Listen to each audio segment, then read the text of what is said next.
ઉના તાલુકાના રાતડ ગામે મંજૂરી વગર ચાલતી ગેરકાયદેસર ખાણ પર ઉના પ્રાંત અધિકારીના દરોડા.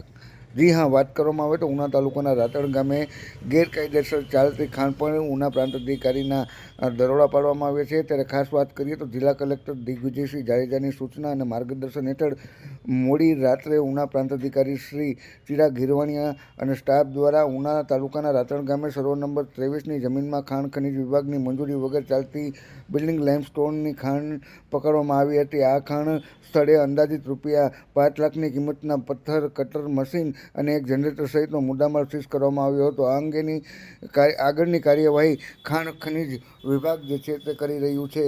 ત્યારે હાલ જ ઉના પ્રાંત અધિકારી દ્વારા આ ગેરકાયદેસર ચાલતી લાઇમસ્ટોન પથ્થરની ખાણ ઉપર દરોડા પાડવામાં આવતા જ ખાણ ખનીજ ના જે ભૂમાફિયાઓ છે તેનામાં ફફડાટ જોવા મળી રહ્યો છે.